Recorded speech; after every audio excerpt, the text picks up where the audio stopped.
La pluie n'avait pas cessé depuis 3 jours. J'étais assise dans ma petite cuisine au 15 Oak Street, écoutant l'eau marteler le toit en tôle comme des poings en colère exigeant d'entrer. À 68 ans, j'avais essuyé de nombreuses tempêtes, mais celle-ci semblait différente. Les météorologues à la radio n'arrêtaient pas d'utiliser des mots comme « sans précédent » et « catastrophique ». Et pour une fois, ils n'exagéraient pas.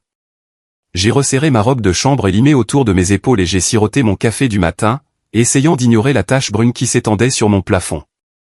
La fuite avait commencé hier, mais je m'étais convaincu qu'elle tiendrait jusqu'à ce que la tempête passe. Je m'étais trompé sur beaucoup de choses ces derniers temps. La photographie encadrée sur ma table de cuisine a attiré mon attention. Marcus dans son uniforme de cérémonie militaire lors de sa promotion l'année dernière. Même à 39 ans, il avait toujours ce sourire de gamin qui m'avait fait fondre le cœur il y a 20 ans, alors qu'il n'était qu'un adolescent perdu de 16 ans sans nulle part où aller. À côté, il y avait un autre cadre, la photo de mariage de Reban datant de 11 ans, son bras autour de Brixton dans sa robe à $15 000. Le contraste entre les deux jeunes hommes que j'avais élevés ne pouvait pas être plus frappant. Un bruit soudain venant du salon m'a fait sursauter, projetant du café sur la table. Je me suis précipité pour voir ce qui s'était passé et j'ai trouvé ma bibliothèque renversée, de l'eau s'écoulant à travers un trou béant là où se trouvait ma fenêtre. La tempête avait enfin percé. En quelques minutes, l'eau boueuse m'arrivait aux chevilles et montait. J'ai attrapé ce que j'ai pu. Mon sac à main, la photo de Marcus, un petit sac de voyage avec une change de vêtements, tout le reste. 42 ans de souvenirs dans cette petite maison. Devrait se débrouiller seul contre l'inondation. Mes mains tremblaient en composant le 911, mais les circuits étaient surchargés. L'enregistrement des services d'urgence m'a dit d'évacuer immédiatement et de chercher un terrain plus élevé. Un terrain plus élevé.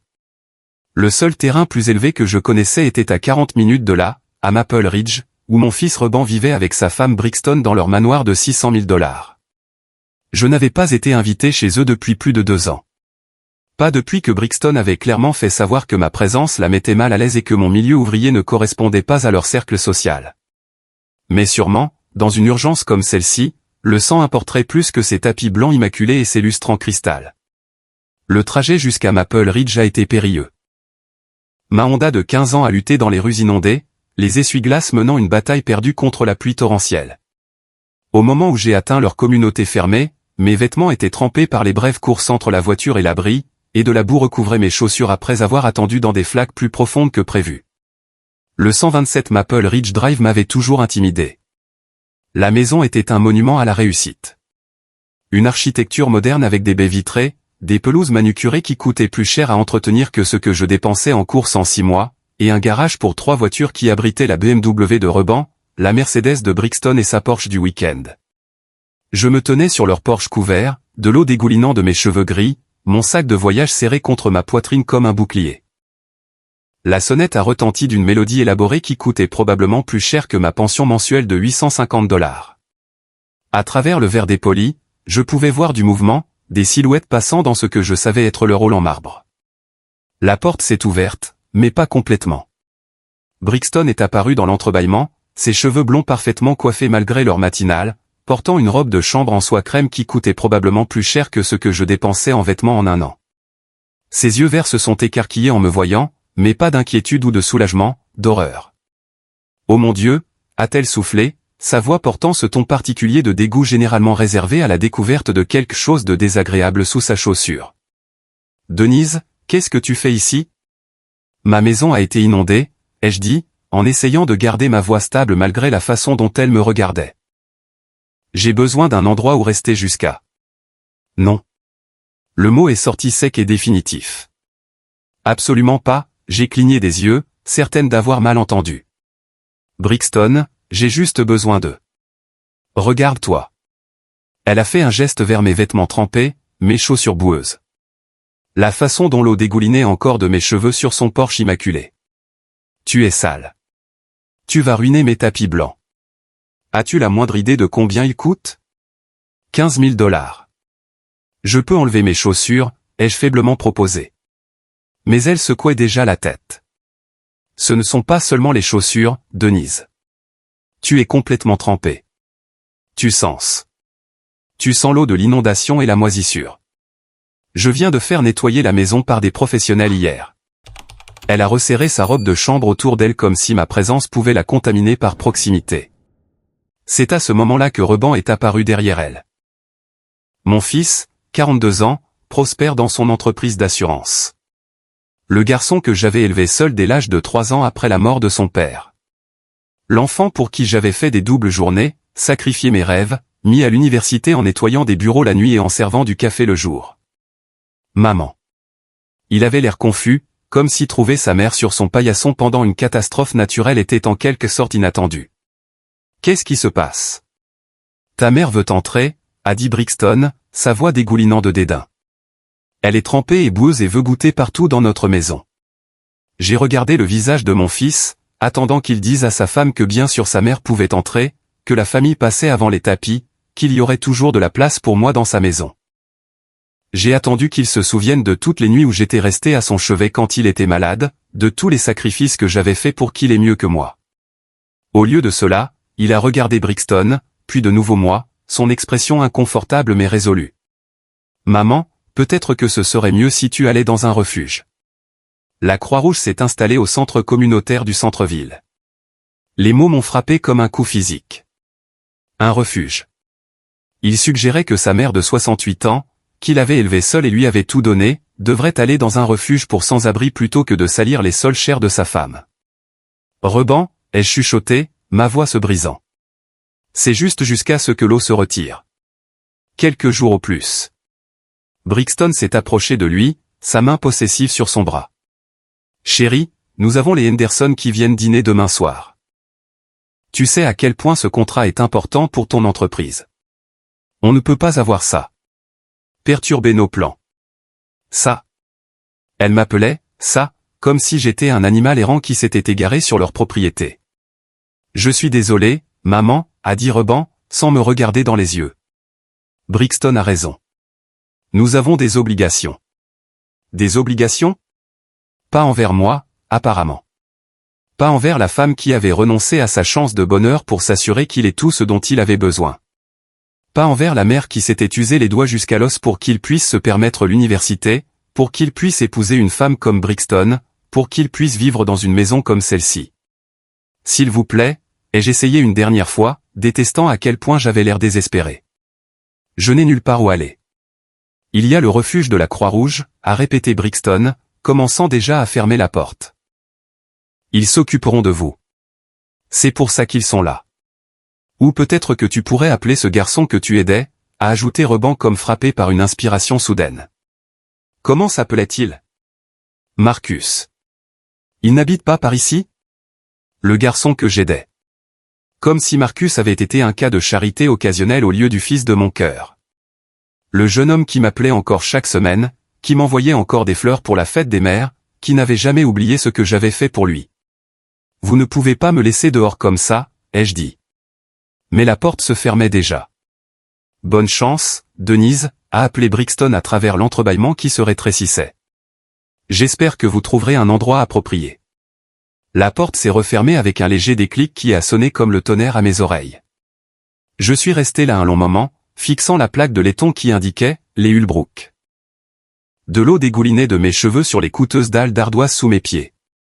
Lentement, je me suis retourné et je suis retourné à ma voiture, chaque pas plus lourd que le précédent. La pluie s'était intensifiée, si c'était possible. Et au moment où j'ai atteint ma Honda, je frissonnais de manière incontrôlable. Je me suis assise sur le siège du conducteur, le moteur tournant pour me réchauffer, et j'ai de nouveau regardé la maison où vivait mon fils. À travers la grande fenêtre avant, je pouvais les voir bouger à l'intérieur. Reban déjà de retour à sa routine normale. Brixton vérifiant probablement ses précieux tapis pour tout signe de contamination de ma brève présence sur leur porche. Aucun d'eux n'a regardé dehors pour voir si j'étais parti en toute sécurité. Aucun d'eux ne s'en souciait. J'ai sorti mon téléphone avec des doigts tremblants. Il y avait un numéro que je pouvais appeler. Une personne qui ne m'avait jamais fait défaut, jamais repoussé, jamais fait sentir comme un fardeau. Le garçon qui n'était pas de mon sang, mais qui était devenu mon fils de toutes les manières qui comptaient. Marcus a répondu à la deuxième sonnerie, sa voix chaude et inquiète. « Maman, est-ce que tout va bien ? Je m'inquiétais de l'inondation dans ta région. »« Maman, il m'appelait maman. Quelque chose que mon fils biologique faisait rarement maintenant. Marcus, ai-je dit, puis je n'ai rien pu dire d'autre. Les mots sont restés coincés dans ma gorge comme du verre brisé. Où es-tu? Sa voix s'est aiguisée d'alarme. Es-tu en sécurité? Ta maison va bien? Non, ai-je chuchoté. Rien ne va bien. Je ne lui ai pas parlé de Reban et Brixton. Je ne pouvais pas supporter d'exprimer leur cruauté, de la rendre réelle en la prononçant. Je lui ai juste donné l'adresse où j'étais garé et je lui ai demandé s'il pouvait m'aider à trouver un endroit où rester. Reste là, a-t-il dit. Et je pouvais entendre du mouvement en arrière-plan, le son de lui se mobilisant. Ne bouge pas. Je viens te chercher. Alors que j'attendais dans ma voiture, la pluie martelant le toit comme une section de percussion en colère, j'ai pensé aux deux fils que j'avais élevés.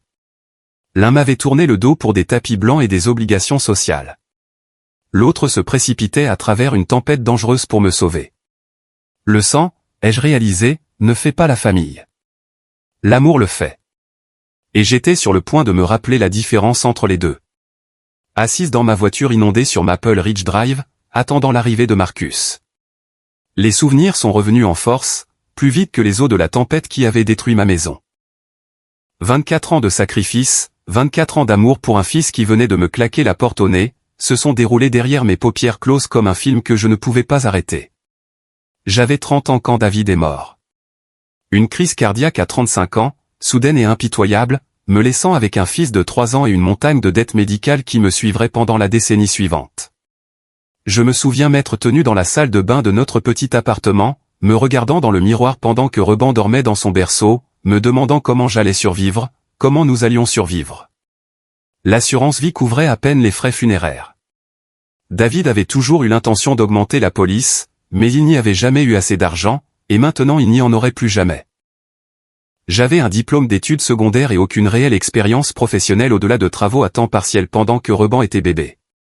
Mais j'avais quelque chose de plus important, une détermination féroce que mon fils ne connaîtrait jamais la pauvreté, ne ressentirait jamais la honte de ne pas avoir ce que les autres enfants avaient. J'ai donc fait ce que j'avais à faire. J'ai pris un emploi dans les services sociaux du comté le jour et j'ai nettoyé des bureaux la nuit.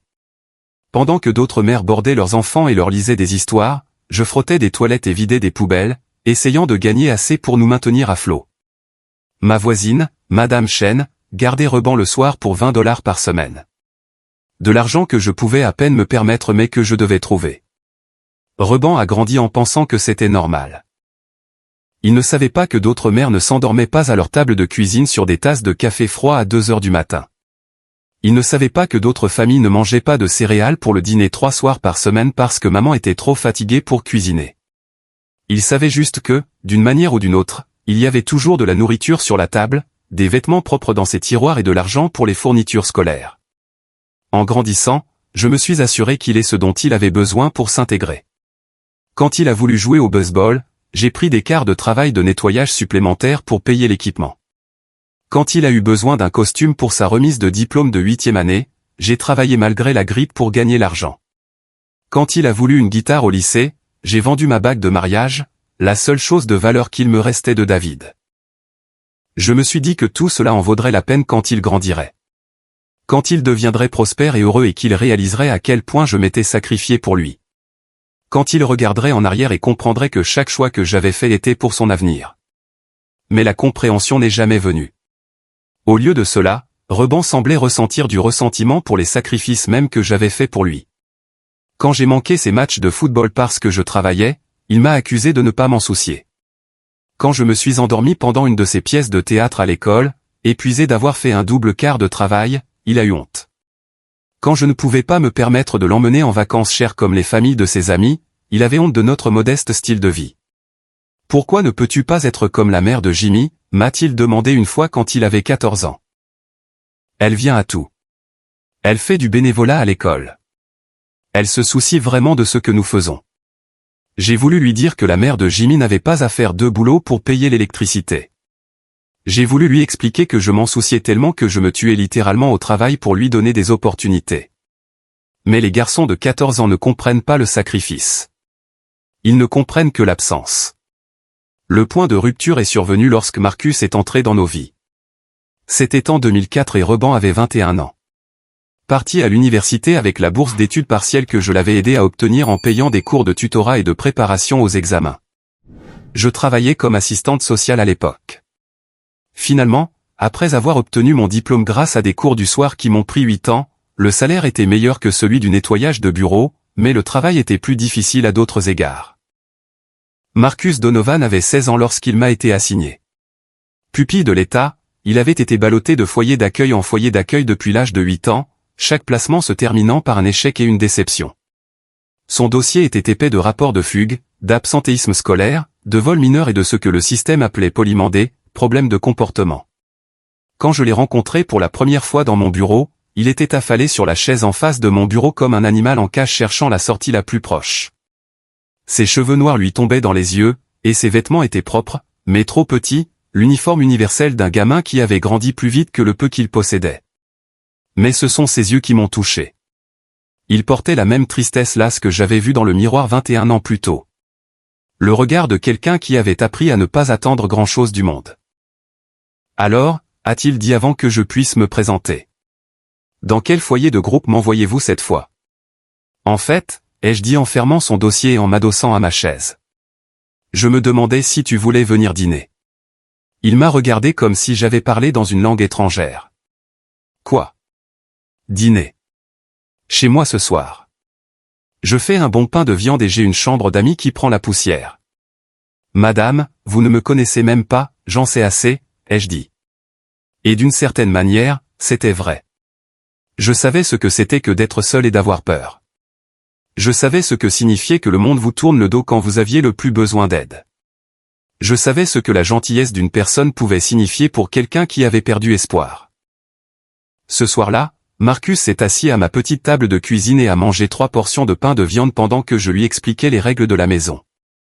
Couvre-feu à 22 heures les soirs d'école, devoirs faits avant la télévision, pas de drogue ni d'alcool, et respect mutuel toujours. Il a hoché la tête, s'attendant clairement à ce que cet arrangement dure peut-être une semaine avant que quelque chose ne tourne mal et qu'il ne retourne dans le système. 3 semaines se sont transformées en 3 mois. 3 mois se sont transformés en 1 an. Lentement, prudemment, Marcus a commencé à croire que c'était réel. Ses notes sont passées de l'échec à la mention d'honneur. Il a commencé à parler de l'avenir. Peut-être l'université, peut-être l'armée. Il a aidé à faire la vaisselle sans qu'on le lui demande et a appris à faire sa propre lessive. Plus important encore, il a souri. Vraiment souri. Pas le rictus amer et défensif qu'il portait comme une armure lorsque nous nous sommes rencontrés pour la première fois. Quand Reban est rentré pour les vacances de Noël cette première année, il était furieux de trouver quelqu'un d'autre vivant dans notre maison. « Qui est ce gamin ?» a-t-il demandé, comme si Marcus ne pouvait pas l'entendre de la pièce voisine. « Pourquoi est-il ici ? Où suis-je censé dormir ? » Marcus reste dans le bureau pour l'instant, ai-je expliqué. « Tu peux avoir ta vieille chambre, bien sûr. Mais pourquoi est-il ici ? C'est censé être notre maison. » Notre maison ? Comme si Reban avait contribué quoi que ce soit au paiement de l'hypothèque ou aux factures de services publics.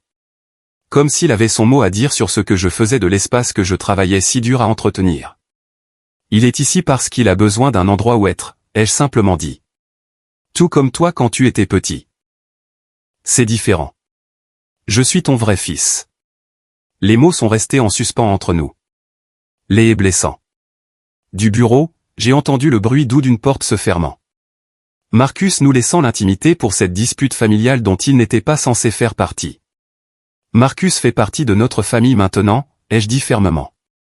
Il est ici depuis presque 1 an et il a gagné sa place. En faisant quoi ? Ce n'est qu'un délinquant que tu as ramassé par pitié. C'est à ce moment-là que j'ai perdu mon sang-froid. 21 ans à me mordre la langue, à trouver des excuses à l'égoïsme de Reban, à espérer qu'il mûrirait et deviendrait quelqu'un de plus gentil qu'il ne se montrait, tout a débordé d'un coup. Marcus aide à faire les courses, ai-je dit, ma voix tremblant de colère. Il a peint la clôture cet été sans qu'on le lui demande. Il a remarqué que j'étais malade le mois dernier et m'a préparé de la soupe. Il écoute quand je parle de ma journée et demande comment je vais. Quand as-tu fait l'une de ces choses pour la dernière fois ?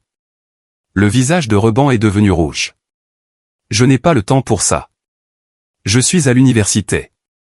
Je construis mon avenir. L'avenir que je paie, lui ai-je rappelé. L'avenir pour lequel je travaille 60 heures par semaine. Personne ne t'a demandé de le faire. Tu as raison, ai-je dit doucement. Personne n'a demandé. Je l'ai fait parce que je t'aime. Tout comme j'aide Marcus parce que je l'aime aussi. Reban est sorti en trombe cette nuit-là et ne m'a pas parlé pendant 3 mois. Quand il a finalement appelé, c'était pour me dire qu'il avait rencontré une fille nommée Brixton et qu'il pensait la demander en mariage. Il n'a pas demandé ma bénédiction ou mon opinion. Il m'informait de la même manière que vous pourriez dire à quelqu'un que vous changez de numéro de téléphone ou que vous déménagez. Pendant ce temps, Marcus a prospéré. Il a obtenu son diplôme d'études secondaires avec mention et s'est immédiatement enrôlé dans l'armée. Le jour de son départ pour l'entraînement de base, il m'a serré fort dans ses bras et a chuchoté « Merci de m'avoir sauvé la vie, maman. Je te promets de te rendre fier. » Maman, il m'appelait maman, et cela semblait plus naturel que lorsque Reban le disait.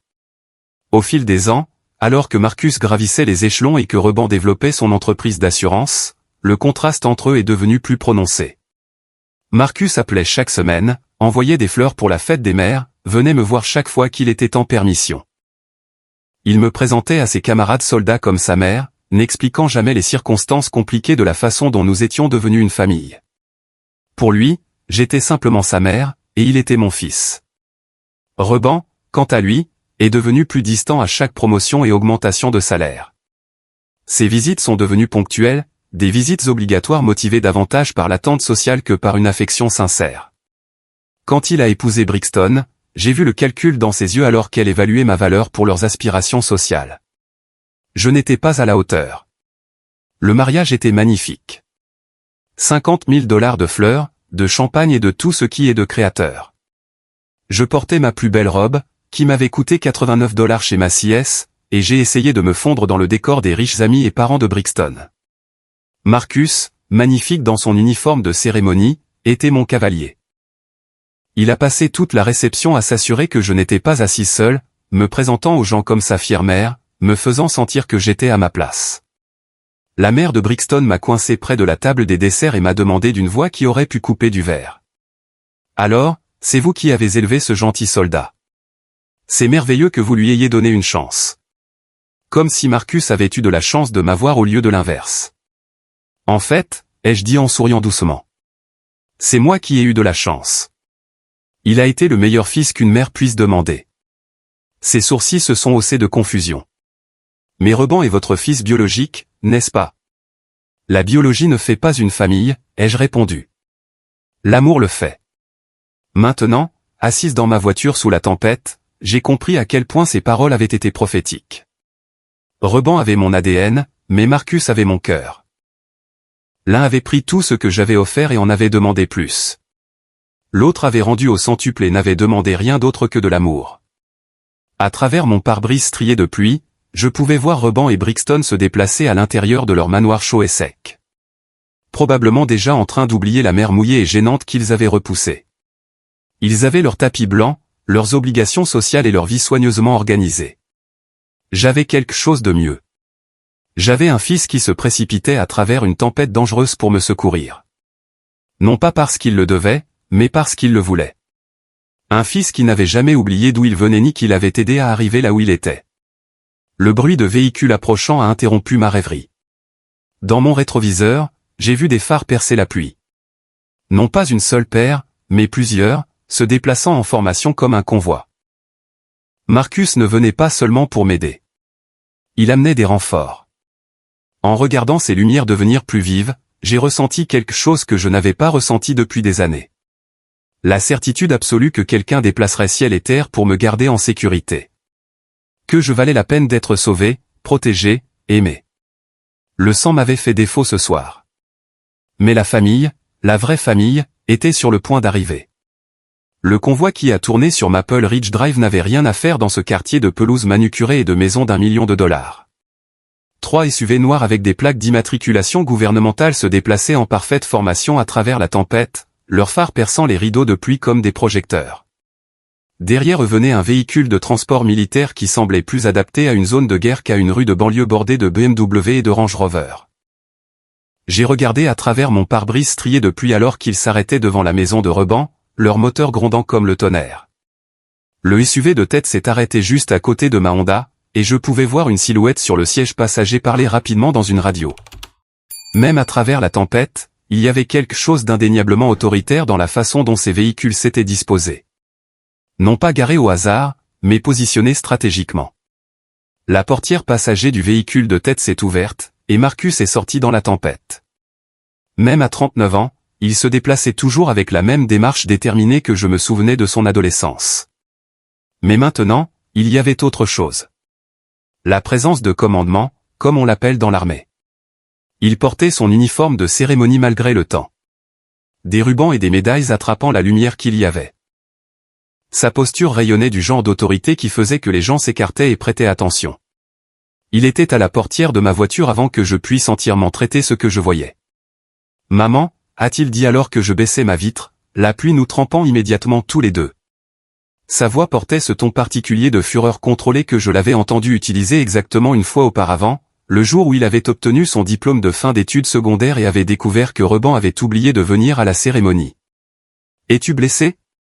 Ça va ? » « Je vais bien, ai-je dit, bien que nous sachions tous les deux que ce n'était que techniquement vrai. »« Marcus, qu'est-ce que c'est que tout ça ? Pourquoi y a-t-il tant de véhicules ?» Il a jeté un coup d'œil en arrière au convoi, puis à la maison de Reban, où les lumières brillaient maintenant à chaque fenêtre. À travers les grandes fenêtres avant, je pouvais voir des silhouettes se déplacer à l'intérieur. Reban et Brixton regardant tous les deux l'agitation dans leur allée. « Quand quelqu'un menace ma famille, » a dit Marcus doucement. Je réponds de manière appropriée. Il a ouvert plus grand la portière de ma voiture, tenant au-dessus de moi un parapluie qui avait matérialisé de quelque part. Sortons-nous de cette tempête. Marcus, je ne veux pas causer de problème. Les problèmes ont déjà été causés, a-t-il dit. Et il y avait de l'acier dans sa voix que je n'avais jamais entendu auparavant, par des gens qui auraient dû savoir mieux. Alors que je sortais de ma voiture, j'ai pris conscience des autres soldats qui étaient sortis des véhicules. 6 d'entre eux, tous en uniforme de cérémonie malgré le temps, tous debout au garde-à-vous sous la pluie, comme s'il s'agissait d'une sorte de cérémonie officielle au lieu d'une urgence familiale. Leur présence était à la fois réconfortante et légèrement écrasante, comme avoir ma propre armée personnelle. Général Donovan, l'un d'eux s'est approché de Marcus avec une précision militaire impeccable. Le périmètre est sécurisé. Devons-nous procéder à l'extraction ? Extraction. Comme si j'étais une diplomate sauvée d'un territoire hostile au lieu d'une femme âgée cherchant un abri contre une tempête. Merci, colonel Martinez, a répondu Marcus avec le même ton formel. Escortez Madame Harrison au véhicule de commandement.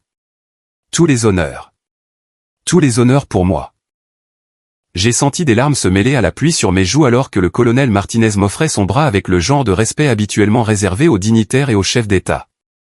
En marchant vers le SUV de tête, j'ai aperçu du mouvement dans la maison de Reban.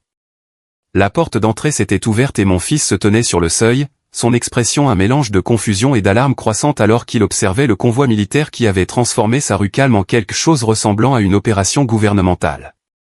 Brixton est apparu à côté de lui, sa robe de chambre en soie remplacée par un pull et un jean jetés à la hâte. Même de loin, je pouvais voir sa bouche pendante alors qu'elle fixait les soldats en uniforme, les véhicules officiels, l'aura indubitable d'autorité fédérale qui s'était abattue sur son monde parfaitement ordonné. Marcus, ai-je dit alors que le colonel Martinez m'aidait à monter dans le SUV. Il regarde. Bien, a-t-il répondu, sa voix portant à travers l'espace entre nous et la maison. Laissez-les regarder. L'intérieur du SUV était chaud et sec, équipé de matériel de communication qui ressemblait à quelque chose d'un film d'espionnage. En m'installant sur le siège en cuir, j'ai aperçu Marcus marchant délibérément vers la porte d'entrée de Reban. Sa démarche mesurée et déterminée. Les autres soldats formaient une formation lâche derrière lui, pas menaçante exactement, mais indéniablement présente. À travers les vitres pare-balles du SUV, j'ai regardé mon fils biologique et le garçon que j'avais sauvé de la rue se faire face pour la première fois en plus de 3 ans. Le contraste était frappant. Reban dans ses vêtements décontractés chers, un peu empâté par une vie confortable, contre Marcus en grande tenue militaire. Son port rayonnant du genre d'autorité tranquille qui venait d'années de responsabilité de commandement. Reban, a dit Marcus, et même à travers le verre et la pluie, sa voix portait avec une clarté de terrain de parade. Nous devons parler. Mon fils a regardé au-delà de Marcus, vers le convoi, vers les soldats, vers l'indéniable démonstration de force qui s'était matérialisée dans son allée. Quoi? Qu'est-ce que c'est que tout ça? Pourquoi y a-t-il des véhicules militaires dans mon quartier? Parce que ta mère avait besoin d'aide, a répondu Marcus avec une simplicité dévastatrice. Et quand la famille a besoin d'aide, on la fournit. Brixton s'est avancé, et je pouvais la voir essayer de reprendre un semblant de contrôle sur la situation. Écoutez bien. On ne sait pas qui vous croyez être. Mais vous ne pouvez pas simplement débarquer chez nous avec tous ces gens. Je suis le général Marcus Donovan, de l'armée des États-Unis, a interrompu Marcus, sa voix perçant sa protestation comme une lame. Et la femme que vous avez repoussée sous la tempête est ma mère. Le mot « mère » est resté en suspens dans l'air comme un défi. J'ai regardé le visage de Reban passer par plusieurs émotions, surprise, confusion, et ce qui aurait pu être la reconnaissance de l'ampleur de son erreur de calcul. Votre mère? La voix de Brixton était montée à un ton qui a probablement dérangé les chiens du comté voisin. Elle n'est pas votre mère. Vous n'êtes même pas de la même famille. Vous n'êtes qu'un cas de charité qu'elle a recueilli. Le silence qui a suivi était mortel. Je pouvais voir la mâchoire de Marcus se contracter, voir le subtil changement de posture que chaque soldat du convoi a probablement reconnu comme un prélude à l'engagement. Quand il a de nouveau parlé, sa voix était calme, contrôlée et absolument terrifiante dans son calme. Madame, je vais vous donner une seule occasion de reconsidérer cette déclaration. C'est la vérité, a crié Brixton, apparemment trop paniqué pour reconnaître l'avertissement dans son ton. Elle n'est pas votre vraie mère. Vous n'êtes personne, un gamin de la rue dont elle a eu pitié. Toute cette parade militaire est ridicule pour une vieille femme qui... Elle n'a jamais pu finir sa phrase. Marcus a fait un pas en avant et sa voix, quand elle est venue, portait tout le poids de son grade et de son autorité. Cette vieille femme a cumulé 3 emplois pour me payer mes études. Elle m'a donné un foyer quand personne d'autre ne le voulait. Elle m'a appris ce qu'est l'honneur, ce que signifie l'intégrité, ce qu'il faut pour être un être humain décent. Son regard s'est tourné vers Reban, et j'ai vu mon fils biologique faire un pas en arrière. Elle est plus une mère pour moi que certaines personnes ne le méritent, et elle est sous ma protection. Est-ce clair? Attendez une minute, a finalement trouvé la voix Reban. Bien qu'elle tremblait entre l'indignation et la peur. Vous ne pouvez pas simplement venir chez moi et nous menacer. Je suis son vrai fils. J'ai des droits. Des droits. Le rire de Marcus était dur et sans humour. Quel droit? Le droit d'abandonner votre mère âgée lors d'une catastrophe naturelle? Le droit de privilégier les tapis à la famille? Le droit de claquer la porte au nez de la femme qui a tout sacrifié pour vous élever? Chaque question a frappé comme un coup physique. J'ai regardé le visage de Reban s'effondrer alors que la réalité de ses actions était exposée en termes clairs et indéniables. Nous. Ce n'était pas comme ça, a balbutié Reban. Nous avons des obligations, des engagements sociaux. La maison venait d'être nettoyée et elle était toute mouillée et boueuse, et... Arrête de parler, a dit Marcus avec une autorité tranquille. Chaque mot que tu dis aggrave la situation. Le colonel Martinez est apparu aux côtés de Marcus, parlant d'une voix assez forte pour que tout le monde entende. Général, nous avons trouvé un logement temporaire convenable pour Madame Harrison. Les quartiers des invités de la base sont prêts et attendent. Compris, a répondu Marcus sans quitter Reban des yeux. Veuillez vous assurer que Madame Harrison a tout ce dont elle a besoin pour un séjour prolongé. Le confort est la priorité. Monsieur, devrions-nous également contacter le bureau des relations avec les médias? Ce niveau d'opération de soutien communautaire génère généralement l'intérêt des nouvelles locales. La suggestion a été faite avec une précision militaire, mais j'ai compris la signification sous-jacente. La menace de publicité, de voir cette histoire racontée à la communauté plus large, flottait dans l'air comme de la fumée. Brixton est devenu pâle. Médias? Vous ne pouvez pas. C'est une affaire privée. Rien de tout cela n'est plus privé, a dit froidement Marcus. Quand vous faites un spectacle en rejetant la mère de quelqu'un sous la tempête, vous ne contrôlez plus la façon dont cette histoire est racontée. S'il vous plaît, a dit Reban. Et pour la première fois, j'ai entendu une peur sincère dans sa voix. S'il vous plaît, n'impliquons pas la presse. On peut s'arranger. Maman peut rester avec nous. On a juste. On n'a pas réfléchi. Non, a dit Marcus avec finalité. Vous n'avez pas réfléchi du tout. Mais moi, si. Il a fait un geste vers le SUV où j'étais assise. Madame Harrison restera là où elle est désirée et respectée, là où la famille signifie réellement quelque chose. Alors qu'il se tournait pour retourner au convoi, Reban a appelé désespérément, « Attends, Marcus, s'il te plaît. C'est ma mère. J'ai fait une erreur. Je suis désolé. » Marcus s'est arrêté, regardant par-dessus son épaule. « Certaines erreurs ne peuvent pas être réparées avec des excuses, » a-t-il dit doucement. « Certaines limites, une fois que vous les franchissez, changent tout. » Il est retourné au SUV et est monté sur le siège du conducteur, ses mouvements contrôlés et précis malgré le poids émotionnel de la confrontation. « Es-tu prête à rentrer à la maison, maman ?» a-t-il demandé. Et la douceur de sa voix contrastait tellement avec l'acier qu'il avait montré quelques instants auparavant que cela m'a presque brisé le cœur. « À la maison ?» ai-je demandé, confuse. « Le logement de la base ?» a-t-il expliqué en démarrant le moteur. « Ce n'est pas grand-chose, mais c'est chaud, c'est qu'est sûr, et personne là-bas ne te fera jamais sentir mal à l'aise. » En quittant la maison de Reban, j'ai regardé en arrière et j'ai vu mon fils biologique debout sur son seuil, nous regardant partir. Brixton n'était nulle part en vue, probablement à l'intérieur, évaluant les dommages à sa position sociale et calculant comment minimiser les retombées de cette démonstration très publique de leur cruauté. Le convoi s'est déplacé dans les rues avec la même précision qu'à son arrivée, et je me suis surprise à penser aux deux fils que j'avais élevés. L'un avait la richesse, le statut et une belle maison, mais mis à l'épreuve, avait échoué de manière spectaculaire. L'autre avait bâti une vie de service et d'honneur, et quand sa famille avait eu besoin de lui, avait déplacé ciel et terre pour la protéger. « Marcus » ai-je dit alors que nous traversions la tempête en direction de Fort Harrison. « Tu n'avais pas à faire tout ça, le convoi, les soldats, la réponse officielle. J'aurais été bien avec juste toi. » Il m'a jeté un coup d'œil dans le rétroviseur, et j'ai vu le garçon que j'avais sauvé il y a 20 ans aux côtés de l'homme qu'il était devenu. « Maman, quand quelqu'un te manque de respect, il me manque de respect. Quand quelqu'un t'abandonne, il abandonne tout ce en quoi je crois. Il ne s'agissait pas seulement de te mettre à l'abri de la pluie. Il s'agissait de s'assurer que tout le monde comprenne exactement qui tu es et ce que tu représentes. » « Et qui suis-je » ai-je demandé, sincèrement curieuse de son point de vue. « Tu es la femme qui m'a sauvé la vie » a-t-il simplement dit. « Tu es la mère qui m'a appris que la famille ne concerne pas le sang. C'est une question de choix, d'engagement et d'amour. Tu es la personne qui mérite d'être protégée, honorée et de ne jamais être abandonnée. » Alors que Fort Harrison apparaissait à travers la tempête, ses lumières chaudes et accueillantes dans l'obscurité, j'ai réalisé que Marcus ne m'avait pas seulement sauvé du temps. Il m'avait sauvé du mensonge que je me racontais depuis des années. Que le sang était plus épais que l'eau.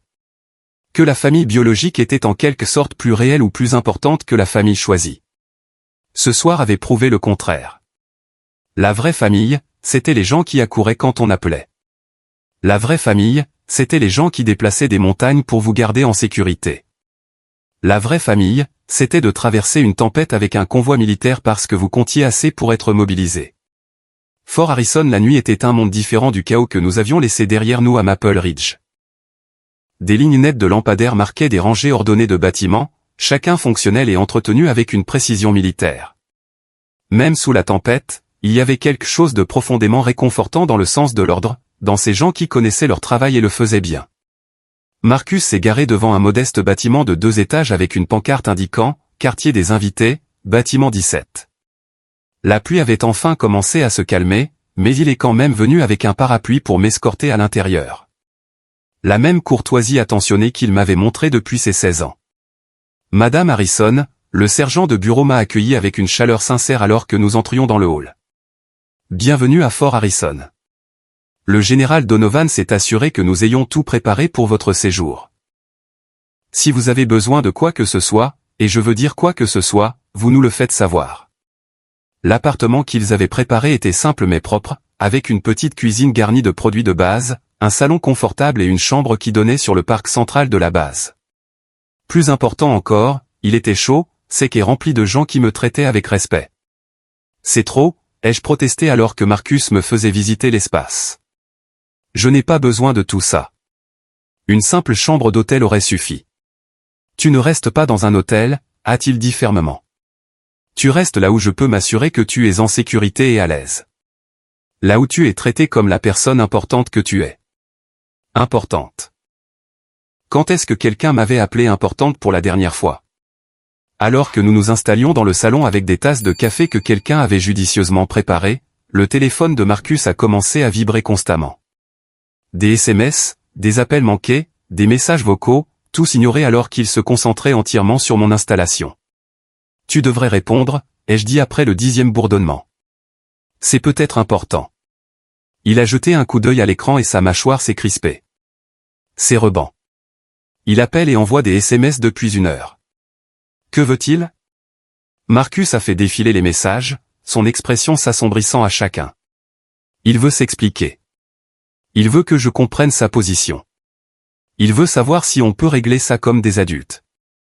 Il a posé le téléphone avec un dégoût évident. Il veut tout, sauf assumer la responsabilité de ce qu'il a fait. Peut-être que je devrais lui parler, ai-je dit, bien que les mots me semblaient lourds dans ma bouche. C'est toujours mon fils, et les familles se disputent parfois. Non. Le mot était définitif, absolu. Maman, tu dois comprendre quelque chose. Ce qui s'est passé ce soir n'était pas une dispute de famille. Ce n'était pas un malentendu ou un moment de mauvais jugement.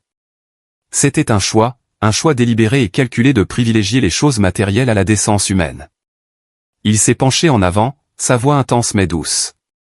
Quand j'ai reçu ton appel, sais-tu ce que je faisais? J'étais en briefing avec mon supérieur hiérarchique sur les calendriers de déploiement, des affaires militaires importantes. Mais au moment où j'ai entendu la détresse dans ta voix, rien d'autre n'importait. J'ai quitté cette réunion, mobilisé mes hommes et je suis venu te chercher parce que c'est ce qu'on fait pour la famille. Mais tu as des responsabilités. Ma première responsabilité est envers les personnes qui comptent le plus, a-t-il dit fermement. C'est toi qui me l'as appris.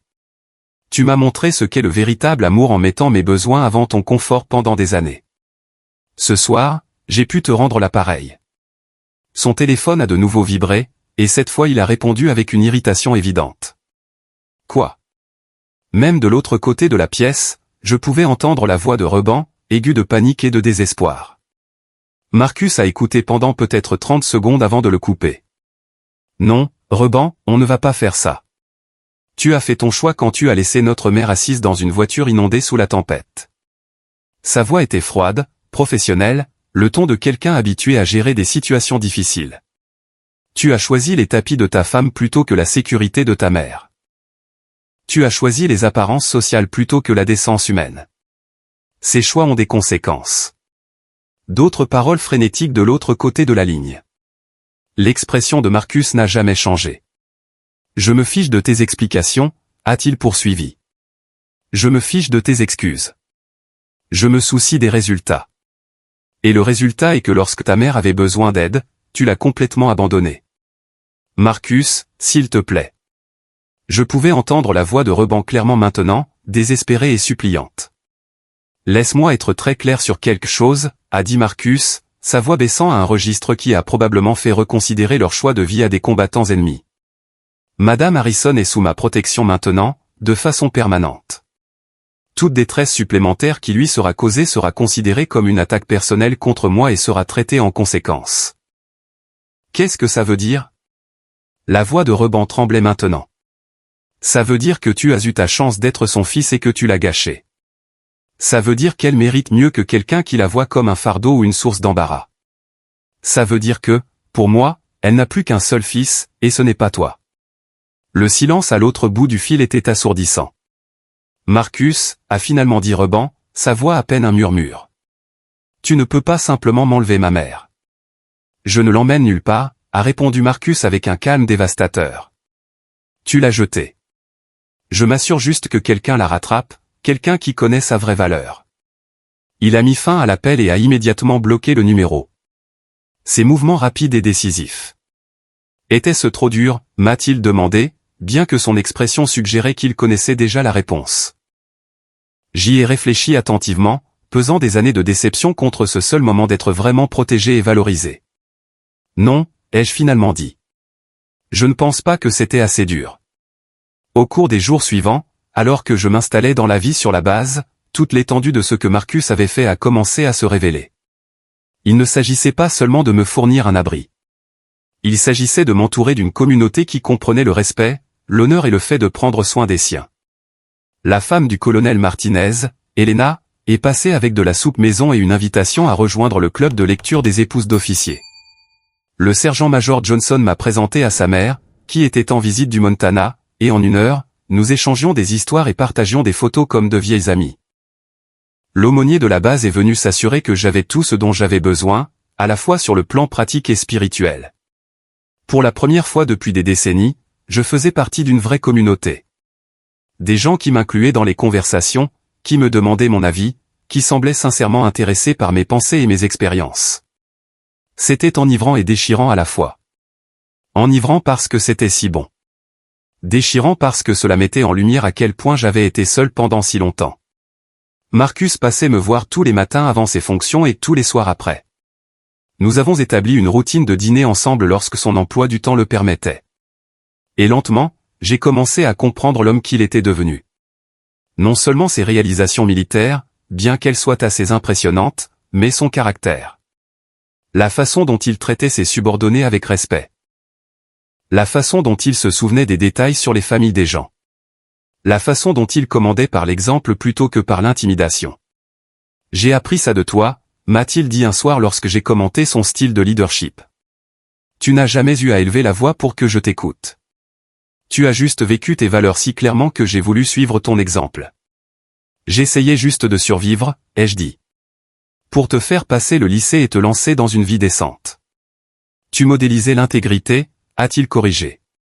Chaque choix que tu as fait m'a appris quelque chose sur le genre de personne que je voulais être. Chaque sacrifice m'a montré ce qu'est le véritable amour. Chaque fois que tu as choisi ce qui était juste plutôt que ce qui était facile, tu élevais un fils, juste pas celui que tu attendais. Le 4e jour, Brixton s'est présenté à la porte de la base. J'étais à la cantine avec Elena Martinez, apprenant la vie de la base et profitant du simple plaisir de faire les courses avec une amie, lorsque mon téléphone a sonné. C'était l'officier de service de la porte principale. Madame Harrison, nous avons une civile ici qui demande à vous voir. Elle dit s'appeler Brixton Ulbrook. Elle est insistante. Elena et moi avons échangé un regard. En quelques jours sur la base, j'avais partagé assez de mon histoire pour que toute la communauté des officiers sache ce qui s'était passé. L'instinct de protection des familles de militaires s'était immédiatement et complètement déclenché. Dites-lui que je ne suis pas disponible, ai-je dit. Madame, elle dit qu'elle ne partira pas tant qu'elle ne vous aura pas parlé. Elle est là depuis 2 heures déjà. J'ai soupiré. La ténacité de Brixton était légendaire. C'est comme ça qu'elle avait séduit Reban en premier lieu. Mettez-la au téléphone.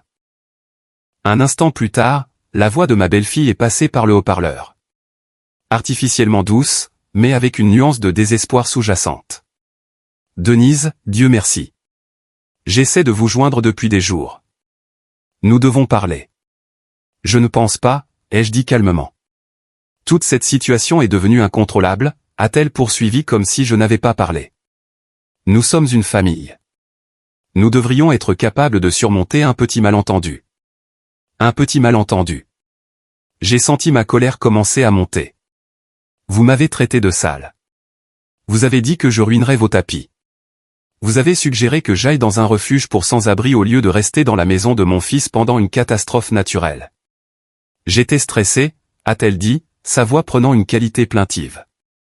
La tempête, le désordre, tout était chaotique. Je ne réfléchissais pas clairement. Vous pouvez sûrement comprendre ça.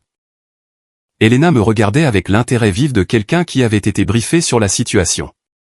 Elle a fait un geste suggérant que je mette l'appel sur haut-parleur, ce que j'ai fait. Ce que je comprends, ai-je dit, c'est que le stress révèle le caractère. Quand les choses sont devenues difficiles, vous m'avez montré exactement qui vous êtes. Ce n'est pas juste. La voix de Brixton est montée à ce ton aigu familier. Vous n'avez aucune idée de la pression que je subissais. La maison était parfaite pour notre dîner. Et soudain, vous étiez là, toute mouillée et boueusée. Et ayant besoin d'aide, ai-je terminé. La mère de votre mari avait besoin d'aide.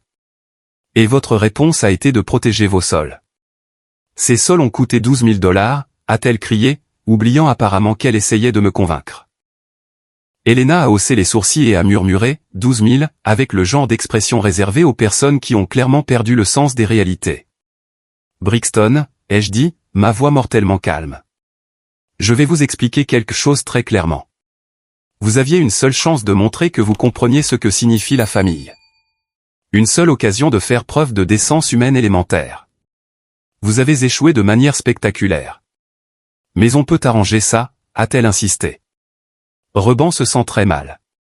Il veut arranger les choses. Nous le voulons tous les deux. Comment, ai-je demandé. Comment proposez-vous exactement de réparer le fait que vous avez repoussé la mère âgée de votre mari lors d'une catastrophe naturelle? Comment annulez-vous le moment où vous avez privilégié les biens aux personnes? On vous invitera à dîner. Un bon dîner avec de la belle porcelaine et des fleurs. On rendra ça spécial. J'ai failli rire de l'absurdité de la chose. Elle pensait qu'il s'agissait de gestes sociaux, d'accomplir les bonnes actions pour obtenir le résultat souhaité. Je ne veux pas de votre dîner, Brixton. Je ne veux pas de vos excuses, de vos explications ou de vos tentatives de gérer la situation. Je veux que vous me laissiez tranquille. Vous ne pouvez pas simplement nous couper les ponts. Le masque glissait maintenant, révélant la panique en dessous. On est de la famille. Vous êtes la mère de Reban. Oui, ai-je dit doucement. Je suis la mère de Reban. Et pendant 42 ans, je l'ai aimé, je l'ai soutenu et je me suis sacrifié pour lui, croyant qu'un jour il deviendrait le genre d'homme qui ferait la même chose pour moi. Mais ce n'est pas ce qu'il a choisi d'être. Il est toujours votre fils. La biologie ne crée pas d'obligation, ai-je dit. Et je pouvais entendre l'influence de Marcus dans mes paroles. L'amour le fait, le respect le fait, la décence le fait, rien de tout cela n'était présent dans ses actions envers moi. Il y a eu un long silence à l'autre bout du fil. Quand Brixton a de nouveau parlé, sa voix avait changé, devenant plus froide et plus calculatrice. Bien, a-t-elle dit. Si c'est comme ça que vous voulez jouer, alors d'accord. Mais ne vous attendez pas à ce que nous continuions à tendre la main pour toujours. Ne vous attendez pas à ce que nous continuions à essayer de réparer ça alors que vous êtes si têtu et déraisonnable. Je n'attends rien de vous, ai-je dit sincèrement. J'ai cessé d'attendre des choses de vous au moment où vous m'avez claqué la porte au nez. J'ai raccroché et j'ai regardé Helena, qui secouait la tête avec étonnement. Chérie, a-t-elle dit, je suis mariée à un officier militaire depuis 23 ans. J'ai vu des situations familiales dysfonctionnelles, mais cette femme. Elle a de nouveau secoué la tête, cette femme ne comprend rien à ce qui compte dans la vie. Non, ai-je convenu. Elle ne comprend pas, mais je commençais à le comprendre parfaitement. La famille ne concernait pas le sang, l'obligation ou les attentes sociales. Il s'agissait de gens qui se présentaient quand on avait besoin d'eux. Des gens qui protégeaient, honoraient et valorisaient.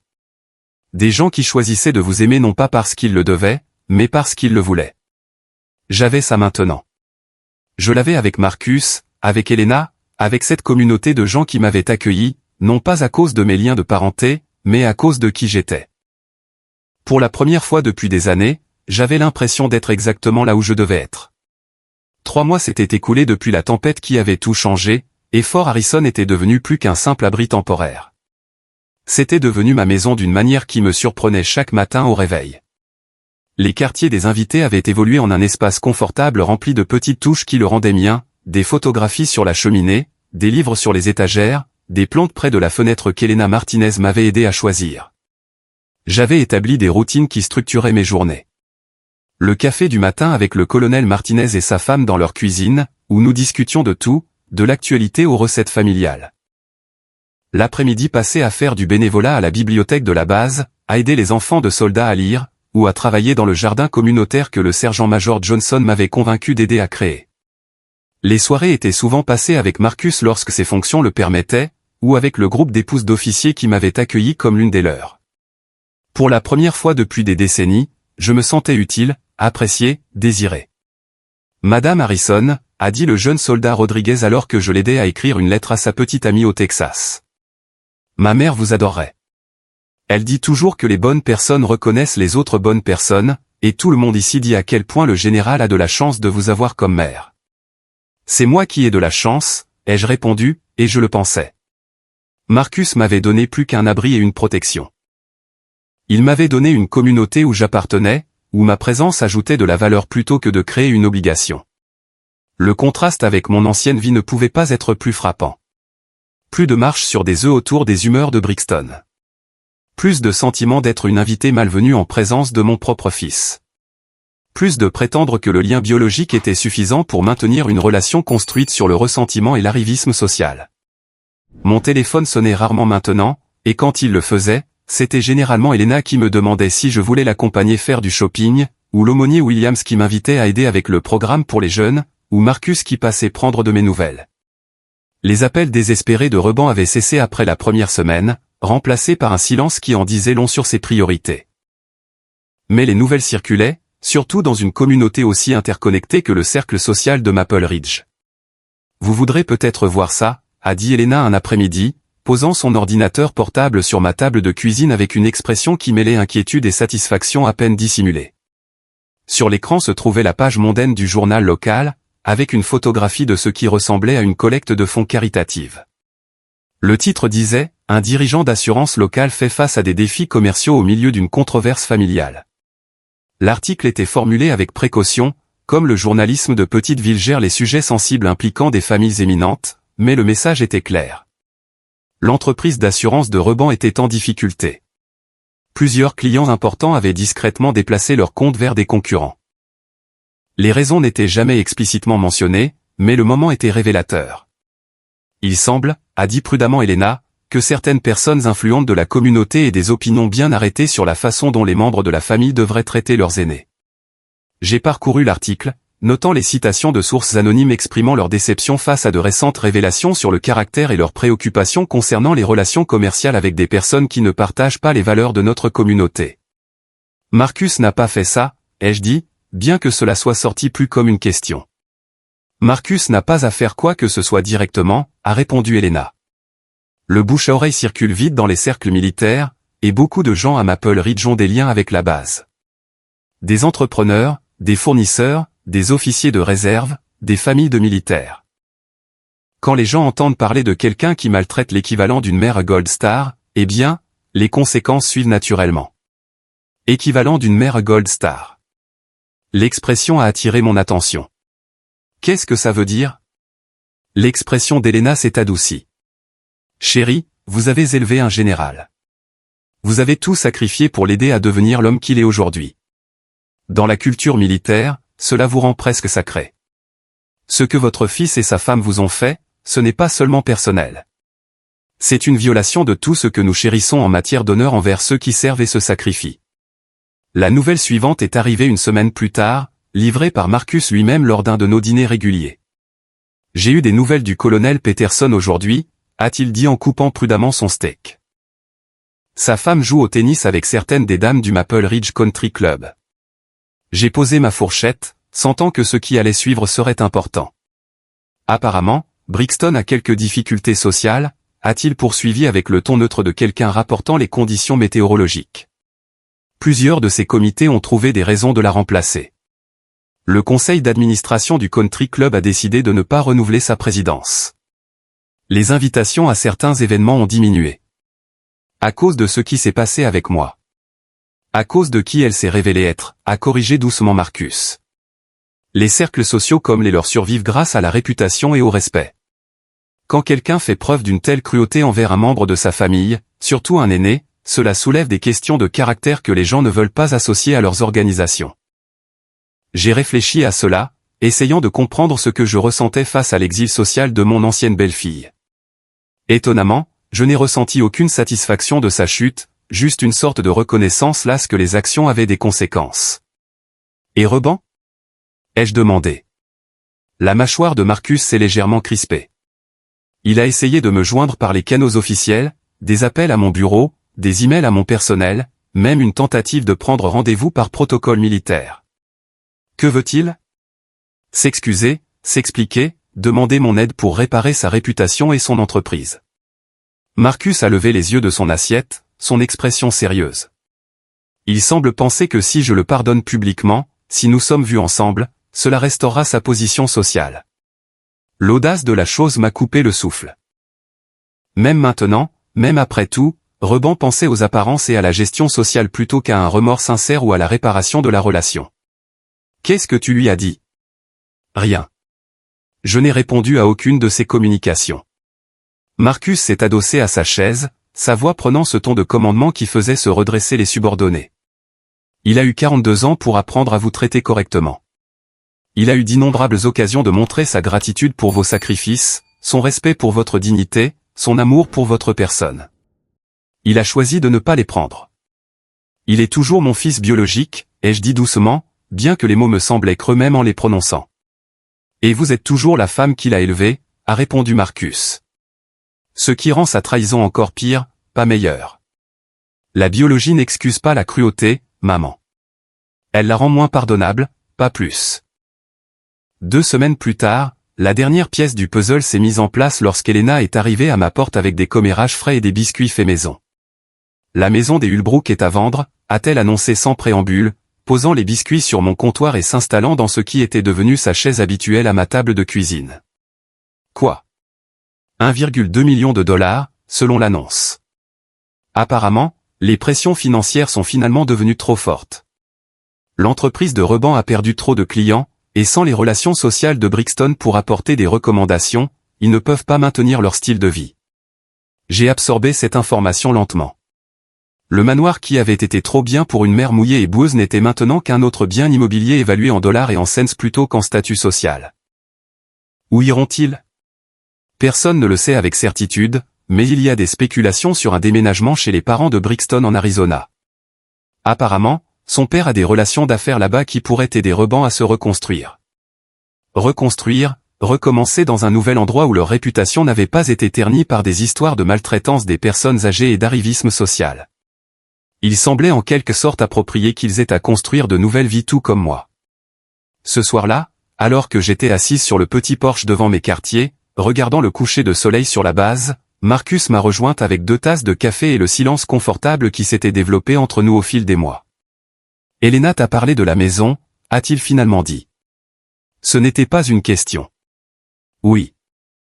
Comment te sens-tu à ce sujet ? J'ai soigneusement examiné la question, examinant mes émotions comme des objets dans une valise, m'assurant de comprendre ce que je portais. Triste, ai-je finalement dit. Pas pour eux exactement, mais pour ce que nous aurions pu être, pour la famille que nous aurions pu avoir si des choix différents avaient été faits. Des regrets ? Non, ai-je dit, me surprenant de la certitude de la réponse. Pas de regrets. Ils m'ont montré qui ils étaient vraiment, et j'ai enfin écouté. On ne peut pas regretter d'apprendre la vérité, même quand ça fait mal. Et maintenant ? J'ai regardé autour de moi, vers la base, vers les lumières qui s'allumaient dans les maisons où les familles se réunissaient pour le dîner, où les enfants faisaient leurs devoirs pendant que les parents discutaient de leur journée, où les gens prenaient soin les uns des autres par principe plutôt que par obligation. Maintenant, je sais à quoi ressemble une vraie famille, ai-je dit. Pas parfaite, pas sans défis, mais réelle. Construite sur le choix, le respect et une véritable attention au bien-être de chacun. Marcus a hoché la tête, comprenant de la manière dont les gens qui avaient trouvé leur vraie famille se comprenaient toujours. L'arrangement des quartiers des invités peut être permanent si vous le souhaitez, a-t-il dit doucement. Le logement de la base l'a approuvé, et honnêtement, vous avoir ici a été bon pour le moral. Les jeunes soldats apprécient particulièrement d'avoir quelqu'un avec votre expérience et votre sagesse disponible. Me demandes-tu de rester ? Je vous demande de considérer que c'est peut-être là que vous appartenez. Non pas comme une réfugiée temporaire d'une tempête, mais comme un membre précieux d'une communauté qui reconnaît votre valeur. J'ai pensé à mon ancienne vie au 15 Oak Street, la petite maison qui avait été plus un musée qu'un foyer, remplie de photographies de gens qui avaient avancé sans moi. J'ai pensé à la solitude qui avait caractérisé la plupart de mes journées, à la gestion minutieuse requise pour maintenir des relations bâties sur le devoir plutôt que sur l'affection. Puis j'ai pensé aux 3 derniers mois, aux conversations matinales avec Elena, aux séances de lecture de l'après-midi avec les enfants de soldats, au dîner du soir avec des gens qui m'incluaient dans leurs histoires, qui me demandaient mon avis, qui semblaient sincèrement apprécier ma compagnie. Oui, ai-je dit. Je pense que c'est exactement là que j'appartiens. Comme invoqué par ma décision, le son de rire a traversé la cour depuis l'endroit où un groupe de jeunes épouses d'officiers préparait une soirée cinéma au centre communautaire. Quelqu'un a appelé mon nom, m'invitant à me joindre à eux. Marcus a souri, l'expression transformant son visage sérieux en quelque chose de chaleureux et de juvénile. Mieux vaut y aller, maman. Ta famille t'appelle. Ma famille, non pas la famille dans laquelle j'étais né ou que j'avais créée par le mariage, mais la famille que j'avais choisie et qui m'avait choisi en retour. La famille qui mesurait la valeur par le caractère plutôt que par les comptes en banque, qui honorait le service et le sacrifice, qui comprenait la différence entre l'obligation et l'amour. Je me suis levé, j'ai brossé mon pantalon et je me suis préparé à rejoindre les rires et la camaraderie qui m'attendaient de l'autre côté de la cour. Pour la première fois depuis des décennies, j'avais hâte de voir ce que demain apporterait. Confiante que quoi qu'il arrive, je l'affronterais, entouré de gens qui se souciaient vraiment de mon bien-être. La tempête qui avait détruit ma maison et révélé le vrai caractère de mon fils m'avait aussi conduite à l'endroit où j'étais censé être. Parfois, les pires choses qui nous arrivent ouvrent la voie aux meilleures choses dont nous ne savions pas que nous avions besoin. En me dirigeant vers le centre communautaire, vers le son des voix de femmes m'accueillant dans leur cercle, j'ai réalisé que je n'étais plus Denise Harrison, la veuve solitaire qui nettoyait les dégâts des autres et acceptait des miettes d'affection de parents ingrats. J'étais la mère d'un général, l'ami d'une communauté, et enfin, exactement là où j'appartenais. Un an après la tempête qui a changé ma vie, je me suis réveillé dans ma maison permanente à Fort Harrison, ressentant quelque chose que je n'avais pas ressenti depuis des décennies, un contentement sincère.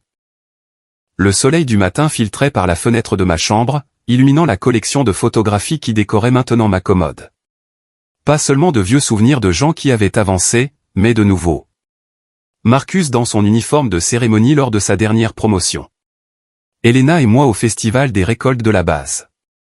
Le groupe de lecture que j'avais créé pour les enfants de soldats. Nous tous souriant devant un livre particulièrement drôle. Ce n'étaient pas des photos de devoirs ou des instantanés d'obligation. C'était l'épreuve d'une vie vraiment vécue, entourée de gens qui avaient choisi de m'inclure dans leur joie. J'ai préparé mon café du matin dans la cuisine qui était devenue parfaitement organisée autour de mes routines. Puis je me suis installé à la petite table où j'avais commencé à écrire dans un journal. Quelque chose qu'Elena m'avait suggéré lors d'une de nos conversations sur la guérison des traumatismes familiaux. Parfois, avait-elle dit, il faut écrire sa propre histoire pour voir clairement le chemin parcouru. L'entrée d'aujourd'hui serait différente des autres car aujourd'hui marquait exactement 365 jours depuis que Ruban et Brixton m'avaient claqué la porte au nez. Aujourd'hui, je voulais enregistrer non seulement ce qui s'était passé, mais ce que cela m'avait appris sur la différence entre la famille et les parents, entre l'amour et l'obligation, entre se contenter et s'épanouir. Avant que je puisse commencer à écrire, mon téléphone a sonné. Le nom d'Elena est apparu à l'écran, bien qu'il soit plus tôt que notre heure habituelle de contact. Bonjour, rayon de soleil. Sa voix est passée, chaleureuse et légèrement espiègle. J'ai des nouvelles qui vont soit vous intéresser beaucoup, soit vous être complètement indifférentes, selon à quel point vous vous souciez encore de votre ancienne vie. Quel genre de nouvelles? Le genre qui prouve que l'univers a le sens de la justice. Êtes-vous assise? J'ai ri. Elena, j'ai 69 ans et je bois du café dans ma cuisine. Où d'autre serais-je? Juste. D'accord, alors vous vous souvenez comment Ruban et Brixton ont déménagé en Arizona pour vivre avec ses parents et recommencer à zéro? Vaguement. C'était vrai. Leur départ de Maple Ridge s'était enregistré comme une information lointaine, comme des nouvelles de connaissances plutôt que de famille. Eh bien, apparemment, recommencer est plus difficile qu'il ne le pensait quand votre réputation vous suit. Le père de Brixton est un homme d'affaires éminent à Scottsdale.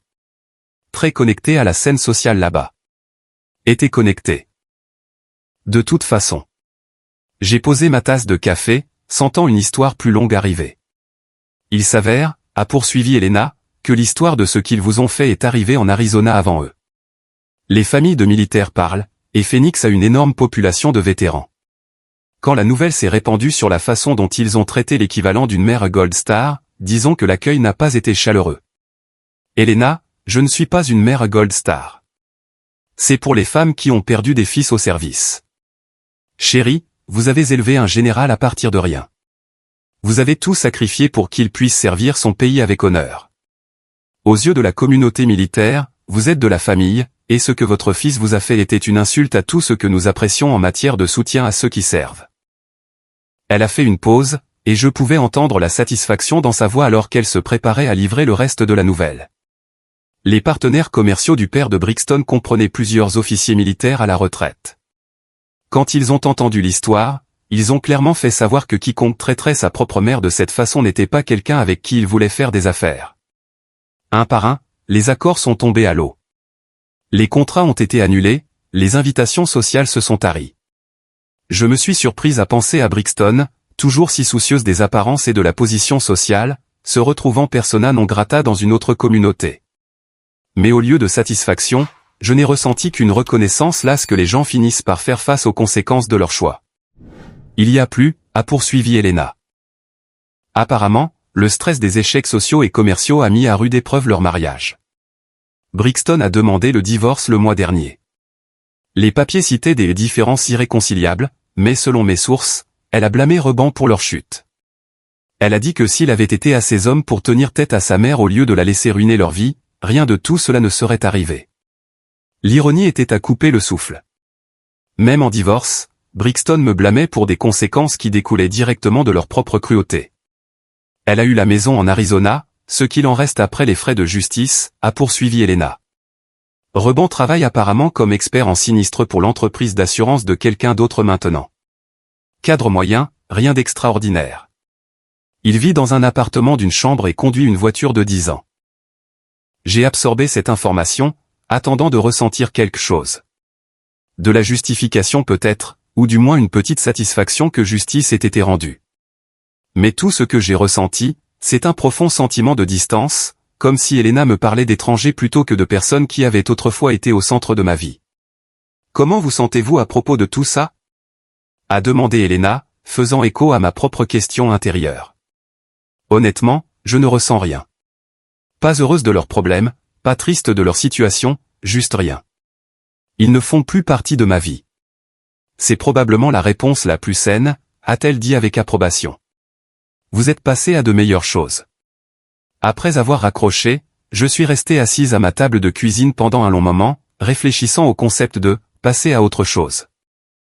Il y a un an, j'aurais été dévastée d'apprendre que mon fils était en difficulté. J'aurais ressenti le besoin de le contacter et de lui offrir de l'aide malgré la façon dont il m'avait traité. L'ancienne Denise aurait trouvé des excuses à son comportement et des moyens de se blâmer pour ses échecs.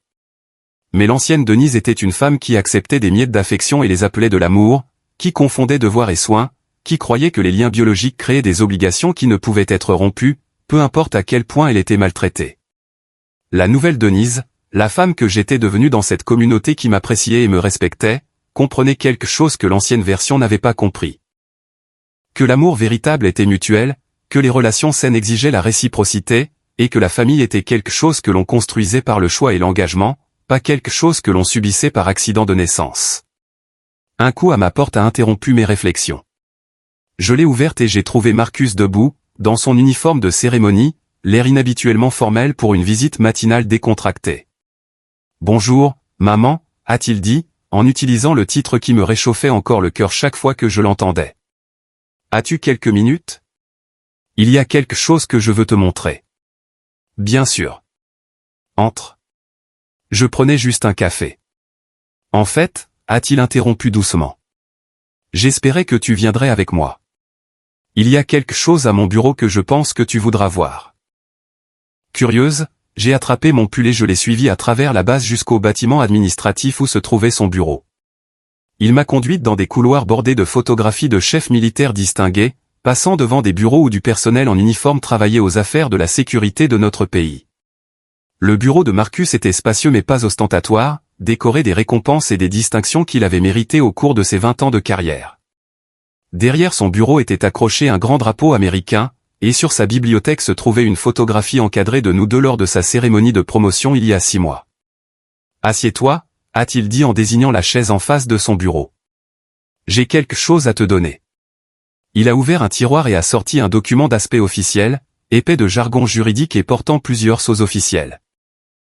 Alors qu'il le faisait glisser sur le bureau vers moi, j'ai pu voir que ses mains étaient légèrement instables de ce qui aurait pu être de la nervosité. « Qu'est-ce que c'est ?» ai-je demandé, bien que je parcourais déjà l'entête qui disait « Certificat d'adoption, État du Texas ». « C'est pour officialiser les choses », a dit Marcus doucement.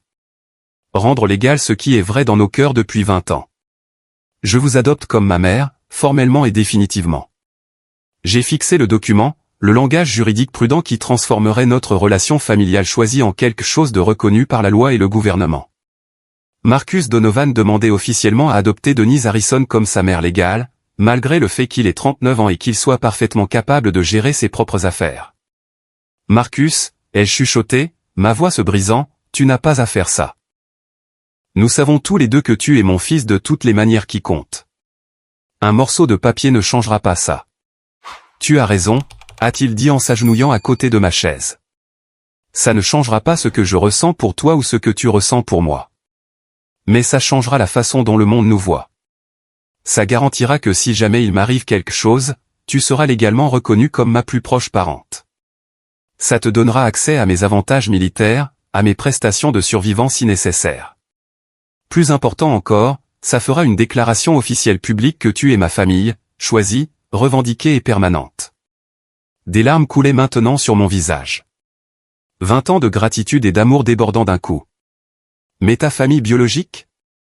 Quelle famille biologique ? A-t-il demandé avec une douce fermeté. Les parents qui m'ont abandonné à l'état quand j'avais 8 ans ? Les parents qui n'ont jamais demandé une seule fois comment j'allais en foyer d'accueil ? Tu es la seule famille que j'ai jamais eue qui ait compté. J'ai de nouveau regardé le document, les sceaux officiels qui transformeraient notre relation de réalité émotionnelle en fait juridique. Dans l'espace marqué, motif de l'adoption, quelqu'un avait tapé, pour formaliser la relation familiale existante entre les parties sur la base de 20 ans d'amour, de soutien et d'engagement mutuel. Les formalités sont déjà déposées, a poursuivi Marcus. La date d'audience est le mois prochain. La juge Patterson, qui s'occupe des affaires familiales militaires, dit que c'est l'une des requêtes les plus touchantes qu'elle ait jamais vues. Un enfant adulte revendiquant formellement sa mère choisie.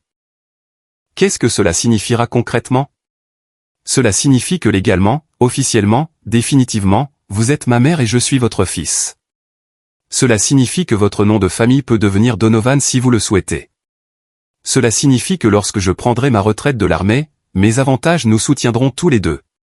Cela signifie que personne, ni Reban, ni Brixton, ni personne, ne pourra jamais remettre en question votre place dans ma vie ou ma place dans la vôtre. J'ai serré le document contre ma poitrine, submergé par l'ampleur de ce qu'il offrait.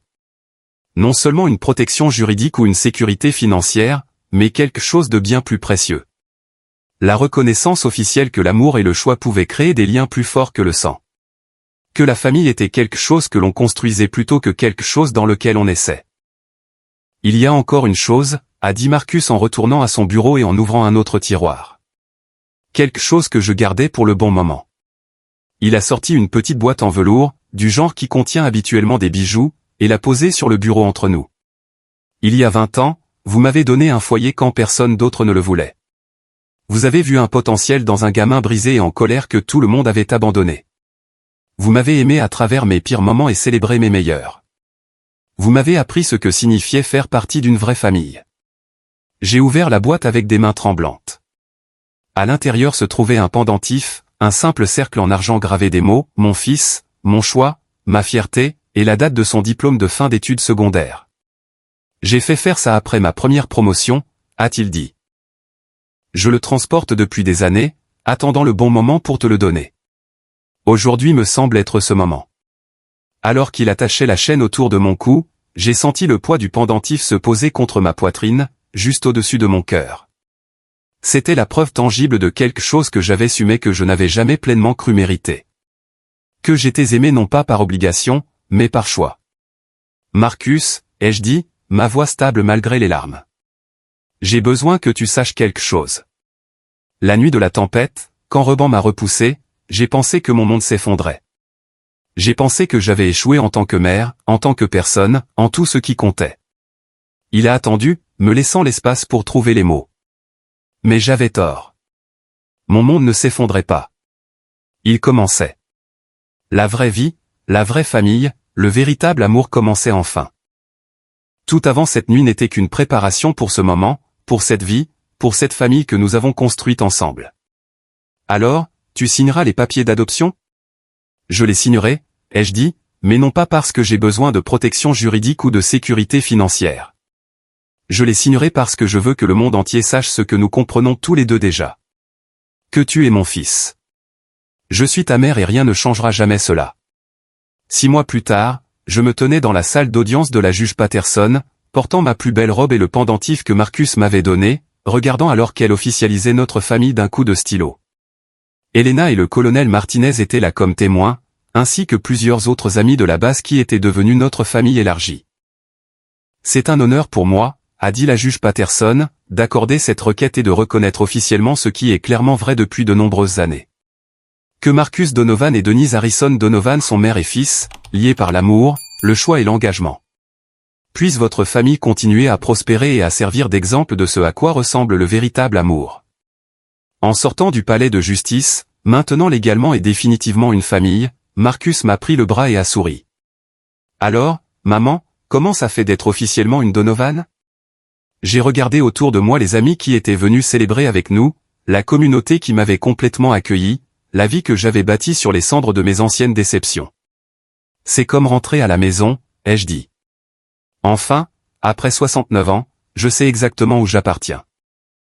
Ce soir-là, alors que nous célébrions lors d'un dîner organisé par Elena et le colonel Martinez, mon téléphone a vibré avec un texto d'un numéro inconnu. Le message était bref.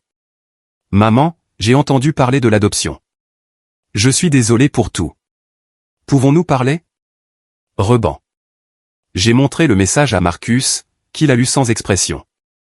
Que veux-tu faire? A-t-il demandé. J'ai regardé autour de la table les visages des gens qui avaient choisi de m'aimer, qui m'avaient incluse dans leur vie, non par devoir, mais par affection sincère.